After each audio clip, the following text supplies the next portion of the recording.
Bismillahirrahmanirrahim. Assalamualaikum warahmatullahi wabarakatuh. Perkenalkan, nama saya Satria Al-Mufariz dari Prodi Sistem Informasi kelas SI 2B. Di sini saya akan menjelaskan mata kuliah arsitektur komputer yang diampu oleh Bapak dosen Purnomo Sidik MKom yang berkaitan dengan ujian tengah semester. Pertama, saya akan menjelaskan tentang pengertian Central Processing Unit atau CPU. Central Processing Unit atau CPU adalah perangkat keras komputer yang memahami dan melaksanakan perintah dan data dari perangkat lunak. Istilah lain dari CPU atau Central Processing Unit atau seringkali disederhanakan secara bahasa menjadi prosesor, merupakan komponen digital dari komputer yang menerjemahkan instruksi dari program komputer dan bertugas memproses data. Central Processing Unit atau CPU adalah perangkat keras komputer yang memiliki tugas untuk menerima dan melaksanakan perintah dan data dari perangkat lunak, atau ada juga yang menyebutkan bahwa CPU adalah otak dari sebuah komputer. Lalu saya akan menjelaskan tentang fungsi CPU. Apa itu fungsi CPU? Fungsi CPU seperti kalkulator, hanya jauh lebih kuat pengolahannya. Daya CPU.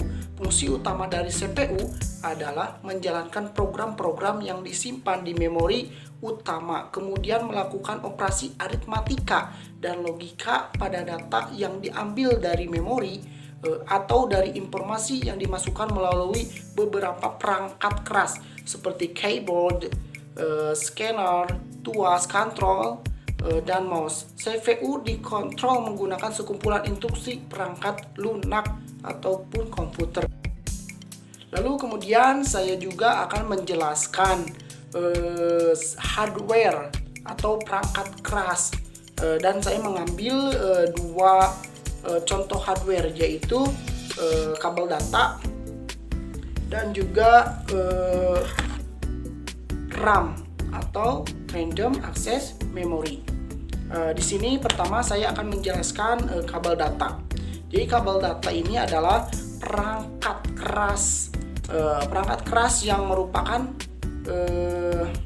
sarana sebagai penghubung antara ponsel dengan komputer agar bisa berkomunikasi lewat photon. Seperti halnya kabel printer, penghubung printer dengan komputer sebagai sarana komunikasi antara dua perangkat keras. Dengan kata lain, apa yang bisa dilakukan oleh data kabel tergantung dari softwarenya.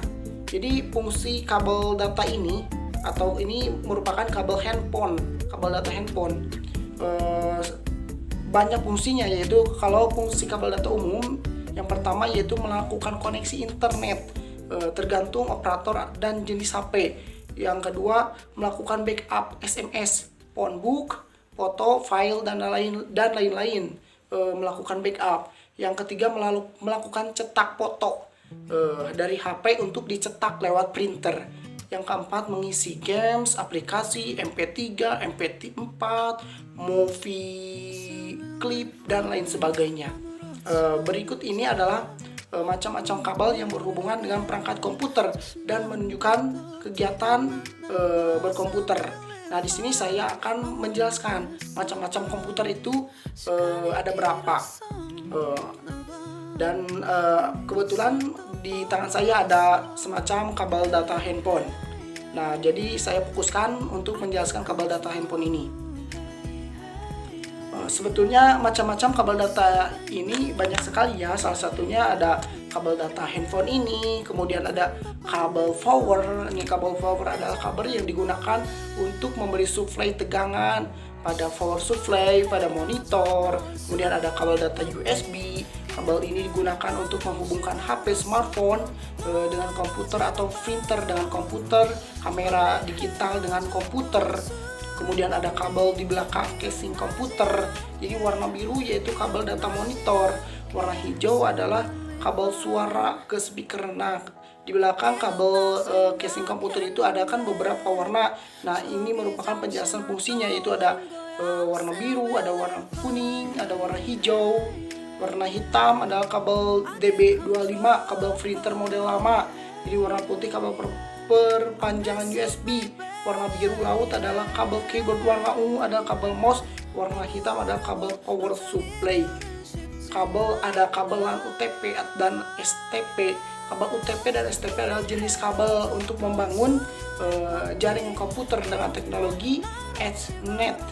Kabel UTP dan STP hampir sama, yang membedakan jenis STP terdapat sel atau jaket tambahan ya. Kemudian ada kabel data hard disk. Kabel data hard disk digunakan untuk menghubungkan hard disk dengan perangkat motherboard. Kemudian ada kabel power hard disk atau floppy disk atau CD-ROM. Kabel ini digunakan untuk memberikan daya arus DC ke hard disk atau floppy disk atau ke CD-ROM atau ke DVD-ROM. Dan kemudian di sini saya akan fokuskan untuk menjelaskan kabel data handphone. Nah, untuk kabel data handphone ini digunakan untuk menghubungkan HP dengan komputer.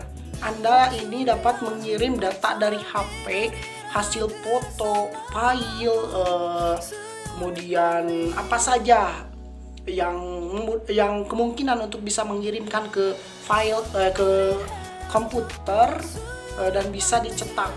Kabel data ini bermacam-macam, ada yang tipe DKU5, CA42, tergantung dari merek HP-nya. HP yang bagus biasanya menyertakan kabel data. Ini perbedaan antara kabel data dengan kabel charger saja atau kabel casing.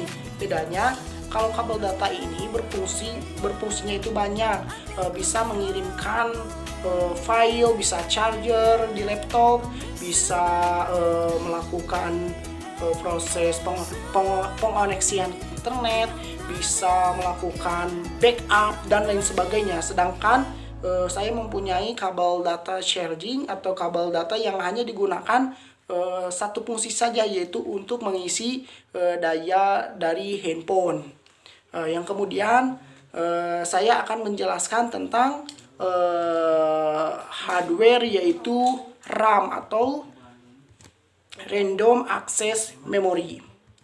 Nah, untuk Random Access Memory atau RAM ini termasuk ke dalam kategori memori atau yang disebut sebagai memori fisik atau memori internal, adalah media yang menyimpan data atau informasi sementara pada komputer. Memori merupakan komputer yang penting di dalam suatu komputer yang berada di dalam CPU atau Central Processing Unit. Adapun data atau informasi yang disimpan di dalam memori ini bersifat sementara karena data hanya tersimpan selama komputer menyala atau hidup. Jadi ketika komputer dimatikan, maka data yang disimpan di memori akan hilang ataupun akan masih ada, tergantung kekuatan si memori tersebut.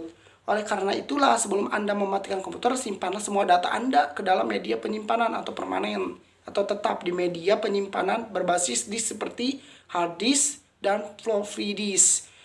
Berikut saya akan menjelaskan beberapa jenis memori fisik atau internal, dan salah satunya saya akan menjelaskan tentang RAM, Random Access Memory. Random Access Memory digunakan untuk menyimpan data sementara yang dapat segera diakses oleh prosesor saat diperlukan. Karena bersifat sementara, maka ketika komputer dimatikan, data akan juga terhapus. Penyimpanan data dilakukan secara acak dan pengaksesan data oleh prosesor juga dilakukan secara acak. Jadi fungsi RAM ini adalah untuk mempercepat kecepatan komputer. Namun perlu dicatat bahwa Random Access Memory atau RAM bukanlah komponen utama yang dapat mempercepat kinerja komputer atau laptop. RAM mampu membantu proses kinerja prosesor untuk mengolah data. Semakin besar ukuran RAM, maka semakin cepat pula proses yang terjadi di dalam komputer tersebut. Ada macam-macam ukuran RAM, di antaranya adalah RAM ukuran 2 GB. Nah, yang saya pegang ini kebetulan RAM yang berukuran 2 GB. Kemudian ada RAM 4 GB, ada RAM 16 GB, ada RAM 32 GB, kemudian 64 GB, dan itu tergantung penyimpanannya, itu tergantung laptopnya, jenis laptopnya dan lain sebagainya. Dan ada juga beberapa jenis RAM, mulai dari RAM DDR2, DDR3, DDR4, dan yang terbaru adalah RAM DDR5. Jadi menurut pengalaman saya, semakin jenis tinggi RAM maka harganya itu semakin murah, namun justru performanya semakin baik. Menurut pengalaman saya, semakin jenis RAM-nya maka harganya itu semakin mahal. RAM-nya bukan semakin murah, semakin mahal, semakin tinggi RAM-nya, ukuran RAM-nya semakin mahal, tetapi justru performa bagi laptopnya itu semakin baik. Nah, begitulah penjelasan dari saya. Mohon maaf jika ada tutur kata yang kurang berkenan. Akhirul kalam. Wassalamualaikum warahmatullahi wabarakatuh.